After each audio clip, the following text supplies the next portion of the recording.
Yeah, it's interesting.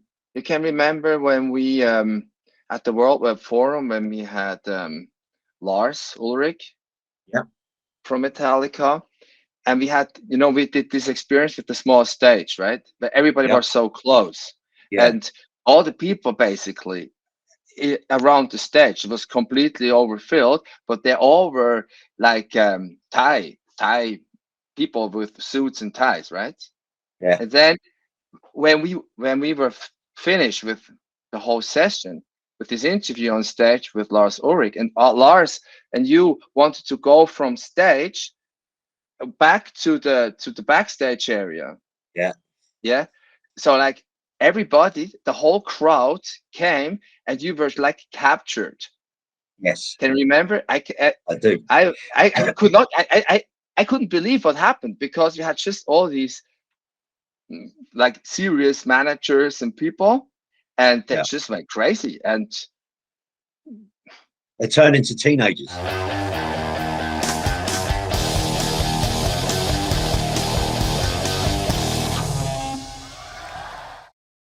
that, yeah, what happens? Yeah, it's just it's the bit of stardust. If they're a fan, then all of a sudden they turn into young people again. There were like fights within these people to get a signature from Yeah, Lars. I yeah. mean, these were all like over 40, 50, 60-year-old people. Yeah, that was yeah.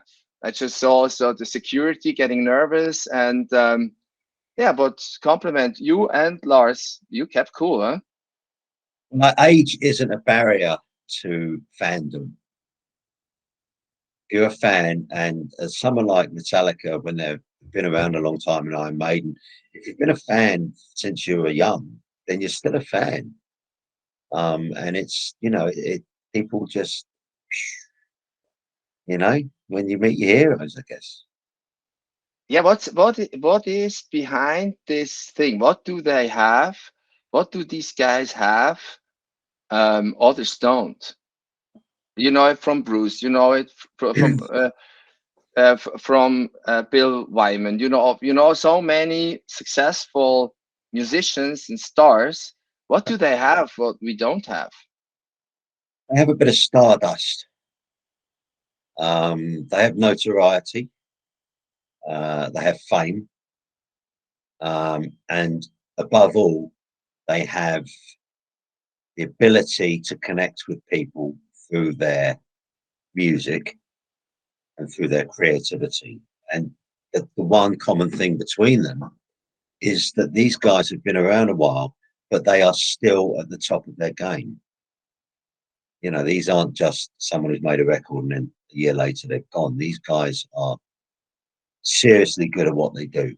And you can tell that by the amount of records they sell, by the amount of people who go and see them in concert. I mean, Iron Maiden have just finished a tour, and they've played to 3 million people on the tour. 3 million people. They all can't be Unbelievable! wrong. Unbelievable! It is incredible. And people recognize these guys for what they do, who they are, and the joy that they give them through their music. And it's the same with a sports star. If you're a fan of a team and that team has a top goal scorer who's been there a while and is at the top of their game, you want to shake their hand and say thank you for all the joy you've given me. These people bring joy to people's lives.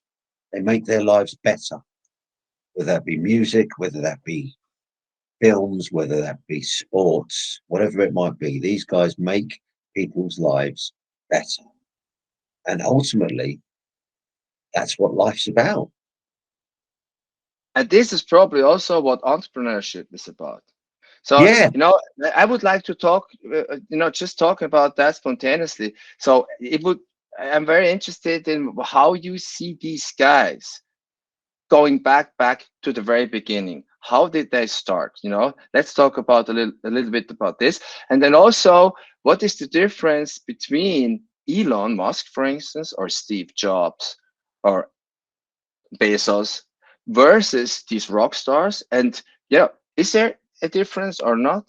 Yeah, let's talk about this. But before that, I'd like to introduce real quick, to our to our listeners and viewers who you are, right? You have to help me out a little bit. I just double Sure. checked the LinkedIn.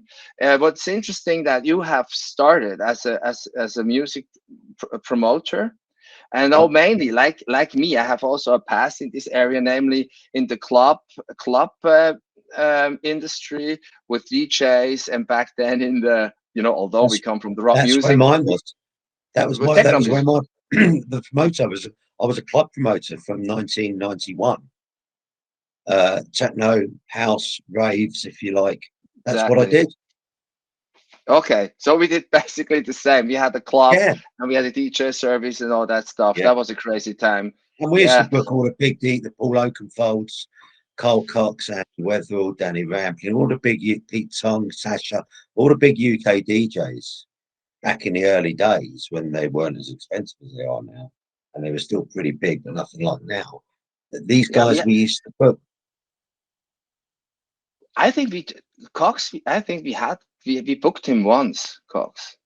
Yeah, George Morel, Murillo, Yeah, Mandrax. Frankie Knuckles. I think we booked once. To all the big American names we got over as well, but all the big UK names that went on to be bigger and better. We booked them and in little clubs, 300-400 people clubs to start with, back in the Uh, day. And that's how I was in the music business. And then I became a tour manager for a dance band, a club band, and the mm. rest is history. But then also you switched side a little bit. Namely, you joined the celebrity speakers and you worked there for 25 years. Did, You went yes. basically, you did everything from scratch till to that in the end you became the joint managing director. Well, I started, I went from being a music promoter. I had my first child, my first son back in 1995. And I decided, you know what, I need to get a real job now. I've got responsibilities. So I You have left because kids. Yeah, obviously you have two sons, right? yeah, that's right. Yeah. They're all grown up now. Being a music promoter isn't the most, well, you don't get a guaranteed income. Mm-mm. And now I had responsibilities. So I was like, okay, I better get a real job. So I joined Celebrity Speakers back in 1996. Was there 25 years, became a director. I started a literary agency, which I became joint managing director of. And then COVID happened. And all of a sudden, from being working all the time, being on a plane with Bruce for a lot of the time and other people, spending time in airports and all the rest of it, I was stuck at home because of COVID. And I sat in the garden. It was a lovely, lovely summer. And I reevaluated my life. And I thought, if I don't leave now, I'll never leave. And I was enjoying the lack of doing something every day. I'm 58 years old now, and I thought it's time maybe to calm it down a bit. And my wife retired or took semi-retirement on exactly the same day as I left Celebrity Speakers. So we spend a lot of time together. I can walk the dog, I read my books. And last summer I left Celebrity Speakers, and then earlier this year I started my own consultancy, speaker management.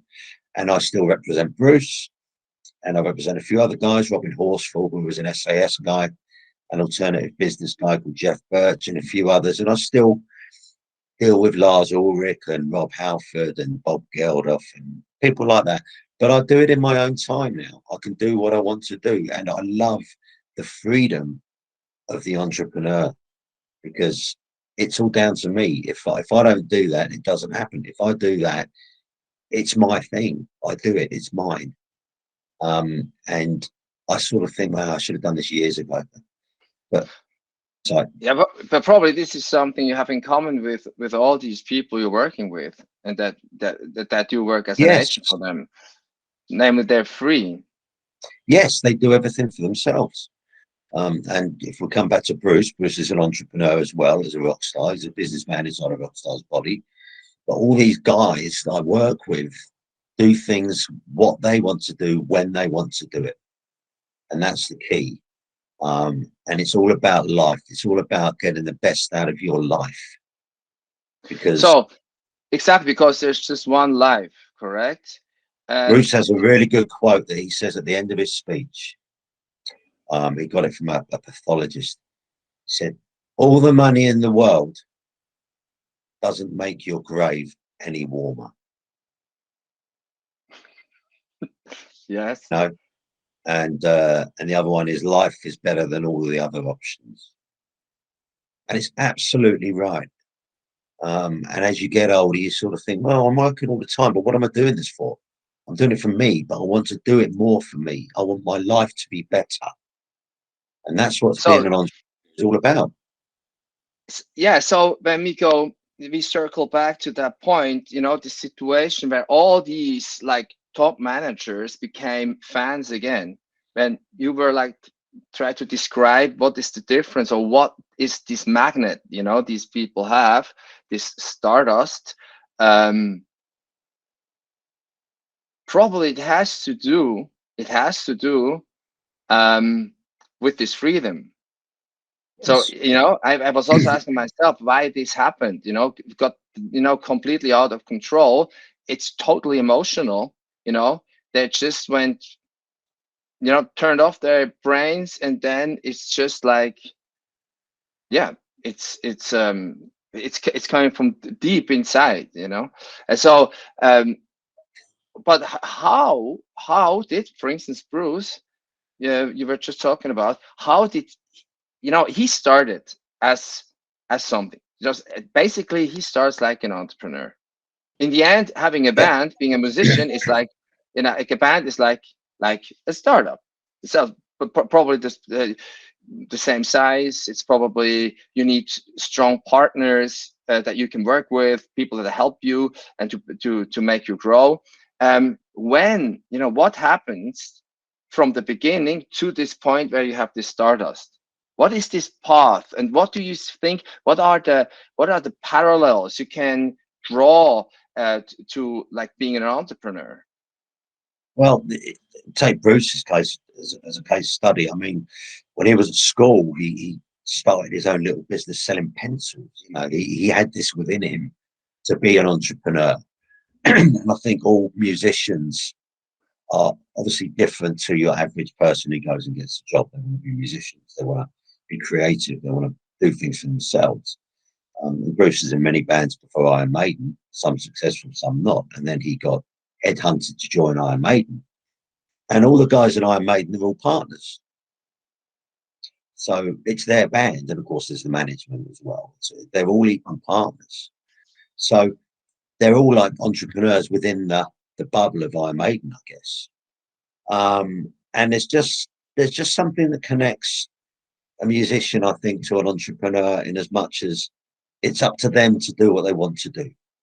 They don't have to. Being an entrepreneur means you don't have to do what someone else wants you to do. You do it as yourself. You live or you die by your decisions. In the same way as a band, I guess, live and die by their music.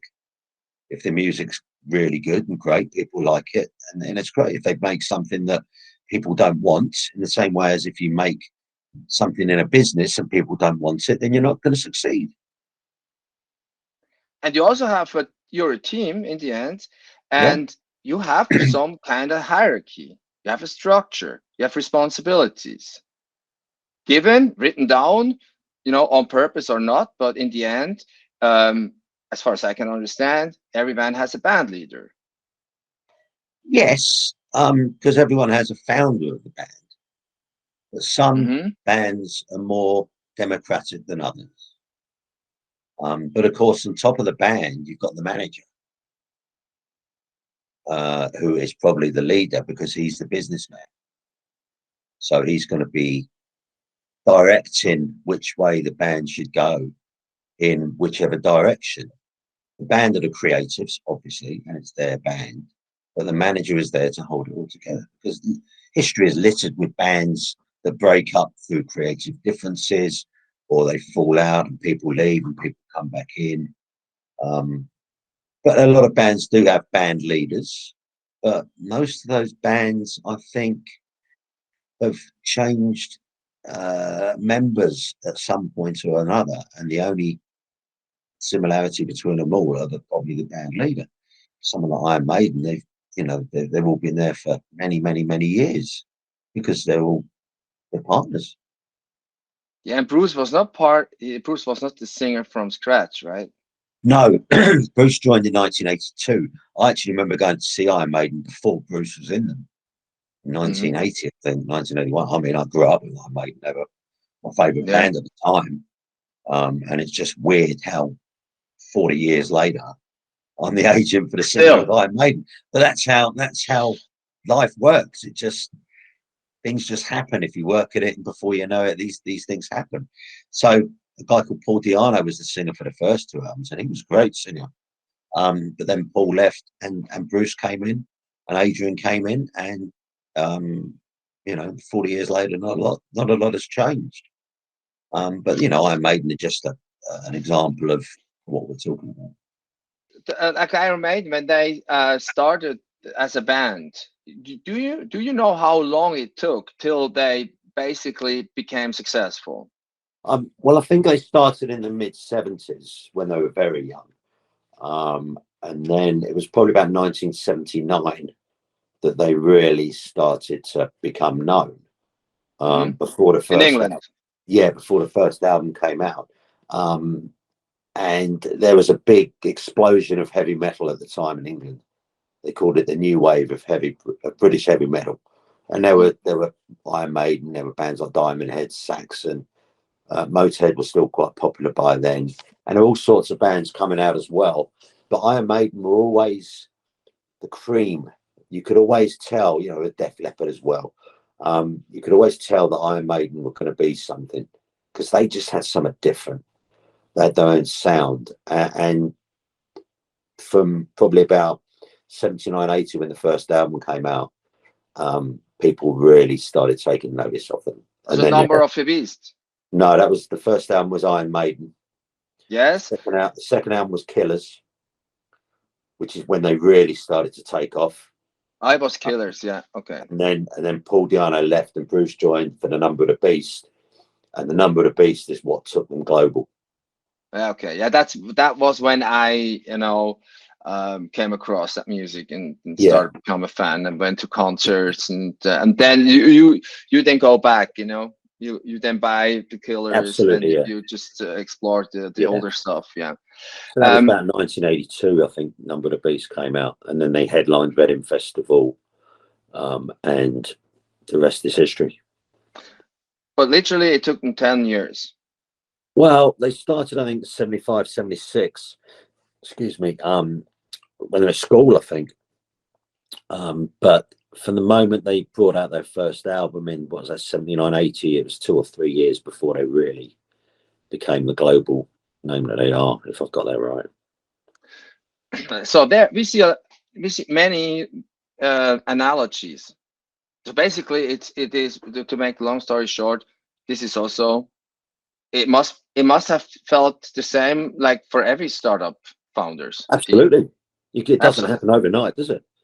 it is You've exactly got to to make, you've got yeah. to start it. And the world of music is obviously far more cutthroat than the world of business because there's so many people out there want to be musicians and rock stars, and people get ripped off by record companies and different managers. But luckily they found a manager, or the manager found them, who is still with them, Rod, and he's made Iron Maiden what they are today.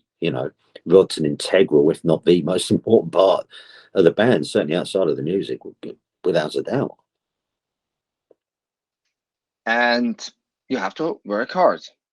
Absolutely. I mean, the Number of the Beast tour, they toured it around the world for about, I don't know how long, that's been 9 months, 12 months, solid. Yes, that's tiring. That's really, that's And really, yes, and that for the younger listeners, you know, when you yourself like me, when you're over 50 and you have gone through also to build companies to work hard and you don't really see an end of, you don't see the success today, you just have to believe in something, in your mission, and you just keep going. yeah, And I can understand that a Justin Bieber, who had such a great career in his past, that he had so many tours, so much, he produces so much music, so that he just like, to me at least, looks like that he is he really needs a break now. Yeah, it would appear so. And he was a young man when he was giving everything, wasn't he? A kid, yeah. How I don't know how that must feel, as being a kid and having everything at your fingertips forever. Where do you go there? What do you do then? If an entrepreneur starts a business up and is very successful, excuse me, then he'll either start another one up or he'll make his business bigger. But that isn't the case, I guess, with someone like Justin Bieber. Where does he go? What do you do? And I think the difference in his music and, say, metal music, if you're a metal fan, you're a metal fan forever. You'll be listening to that music 40 years down the line. So the bands can make new music and people will still go with them on that journey.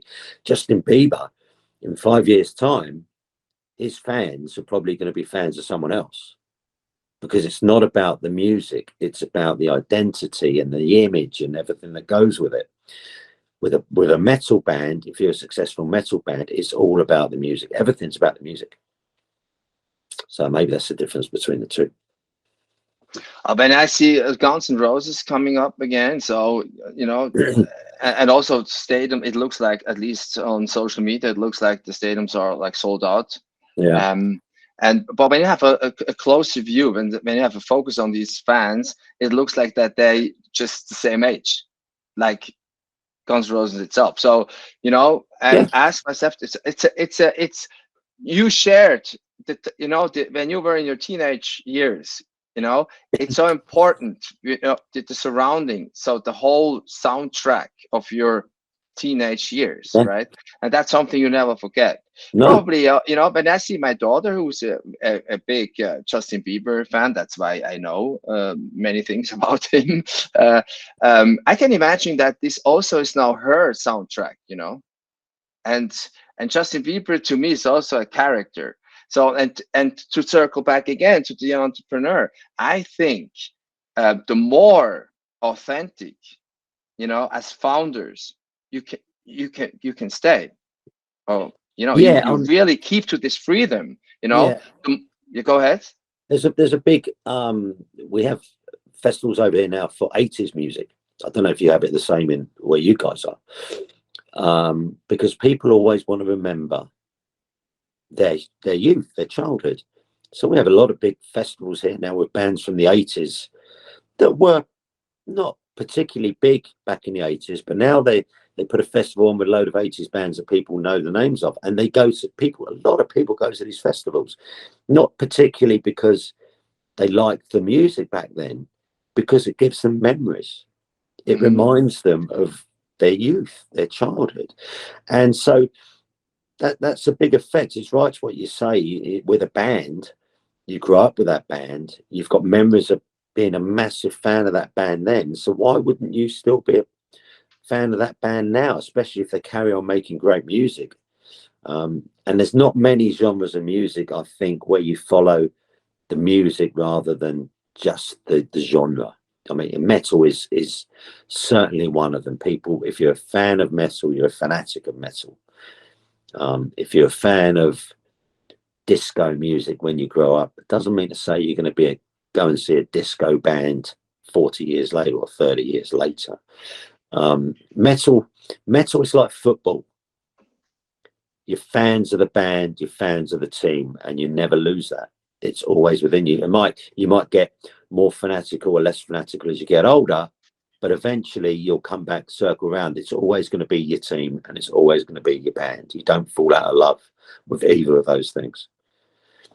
But that's also probably a good analogy for startup entrepreneurs, startup founders. Then with the product they create, that they really, love their own product, and that's the way they also develop this product. That's an analogy to bands. Okay, there are some artists that probably don't do the music they would create because they don't have the talent to create that music, but to sing music. Okay, but let's keep with the ones that really do their own stuff. There's a lot of analogies, and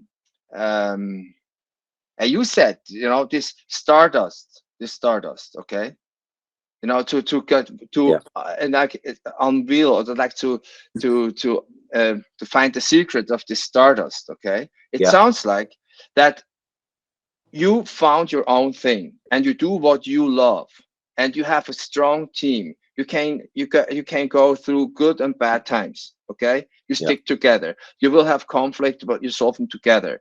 You have a clear structure, who does what. You're going to grow, and you further develop your own product, right?